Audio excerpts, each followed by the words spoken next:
मुअज़्ज़ज़ सामईन, कभी कभी ज़िंदगी के छोटे छोटे वाक़यात हमें बड़े सबक सिखा जाते हैं। आज की इस वीडियो में हम आपको नौशेरवां बादशाह और एक बूढ़े लकड़हारे की एक ऐसी ही हिकमत से भरपूर वाक़े को सुनाने जा रहे हैं, जिसमें एक अक्लमंद औरत की सोच ने महज चंद दिनों में लकड़हारे की किस्मत बदल कर रख दी। एक तरफ बादशाह का गुरूर था, तो दूसरी तरफ मलिका की दूरअंदेशी थी। दोस्तों, इस वाक़े से आपको समझ आ जाएगी कि हालात जैसे भी हों, हिकमत और सब्र के साथ उनका सामना करने से क्या कुछ मुमकिन हो सकता है। वीडियो को आखिर तक देखें, क्योंकि इस वाक़े का हर पहलू आपको ज़िंदगी के कीमती उसूलों से रोशनास कराएगा। और हाँ, अगर आपको हमारी ये मेहनत पसंद आए तो वीडियो को लाइक और चैनल को सब्सक्राइब करना ना भूलें, ताकि हम आपके लिए ऐसे मज़ीद कीमती वाक़यात लाते रहें। वाक़या समाअत फरमाएँ। नौशेरवां बादशाह अपनी मलिका के साथ सैर को निकला था। सहरा में उन्होंने एक बूढ़े लकड़हारे को देखा, जो लकड़ियों का गट्ठर लादे हुए हाँफता कांपता और कदम कदम पर लड़खड़ाता हुआ जा रहा था। बादशाह ने कहा, यह बड़ा अहमक और अंजाम से बेखबर आदमी है। उसने अगर अपनी जवानी में कुछ बेहतर अंदाज अख्तियार किया होता तो अब इस बुढ़ापे में ये हाल ना होता। लेकिन मलिका ने बादशाह से इख्तलाफ करते हुए कहा, कसूर इसका नहीं है बल्कि इसकी बीवी का है। अगर वो कोई लायक औरत होती तो आज इस बेचारे का ये हाल ना होता। यह औरत ही है जो घर बनाने, संभालने और मुस्तकबिल संवारने की सलाहियत रखती है। बादशाह को मलिका की यह बात बहुत बुरी लगी। दोनों में बहस व तकरार होने लगी। मलिका औरतों की तरफदारी कर रही थी और बादशाह मर्दों का जानिबदार था।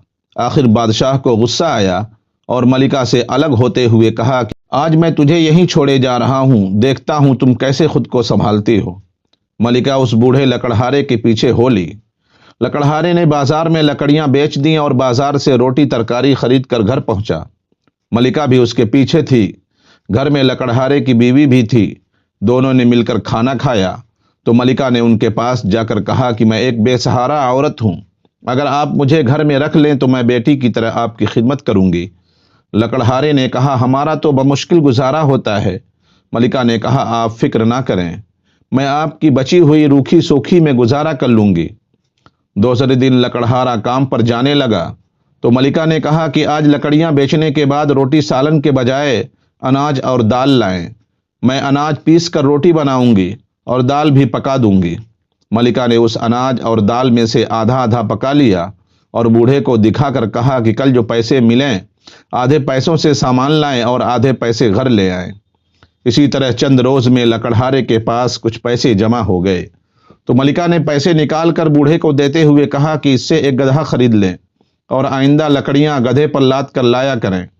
बूढ़े ने अब पहले से ज्यादा लकड़ियां लादना शुरू कर दी तो आमदनी भी बढ़ गई। मलिका ने बूढ़े से कहा कि एक दिन की लकड़ियां बेचा करें और एक दिन की लकड़ियां किसी जगह जमा करें। इस तरह उनके पास बहुत सी लकड़ियां जमा हो गईं और जब सर्दी के मौसम में लकड़ियों की मांग बढ़ी और कीमत चढ़ी तो बेच डालें। इतनी बड़ी रकम पाकर बूढ़ा और बूढ़ी फूले नहीं समा रहे थे। अब बेटी के मशवरे पर बूढ़े ने लकड़ियों का काम छोड़ दिया और एक अच्छी जगह पर दुकान खोल ली। दुकान चल निकली। लकड़हारा सेठ साहूकार बन गया। उसके बाद मलिका ने कहा कि दुकान में इतना फायदा नहीं जितना तिजारत में है। चुनाचे बूढ़ा अब ताजिर बन गया। आहिस्ता आहिस्ता शहर के मुअज़्ज़िज़ीन में उसका शुमार होने लगा। टूटे फूटे मकान की जगह अब वो एक आलीशान महल बनाकर उसमें रहने लगे। फिर मलिका ने एक दिन लकड़हारे से कहा कि बादशाह को खाने की दावत दे। लकड़हारा, जो अब शहर के चंद गिने चुने रुअसा और उमरा में शामिल था, उसने जब बादशाह को दावत दी तो बादशाह ने खुशी खुशी कबूल कर ली।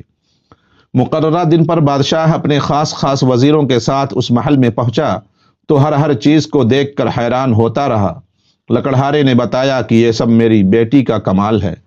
बादशाह को उसकी बेटी से मिलने का इश्तियाक और शौक पैदा हुआ तो बेटी सामने आ गई, लेकिन निकाब व हिजाब के साथ।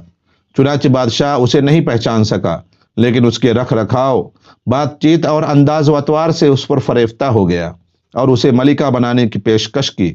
उस पर मलिका ने निकाब हटाकर कहा, मैं तो पहले ही से आपकी मलिका हूं। बादशाह उसे देखकर शुशदर रह गया। फिर मलिका ने सारी कहानी सुनाते हुए कहा कि मेरा यह मुंह बोला बाप, जो इस वक्त ताजिरों का सरदार है, वही गरीब और ज़ईफ लकड़हारा है। پھر اس نے بتایا کہ یہ سب کچھ اس کی اپنی آمدنی کو سلیقے سے استعمال کرنے کا نتیجہ ہے۔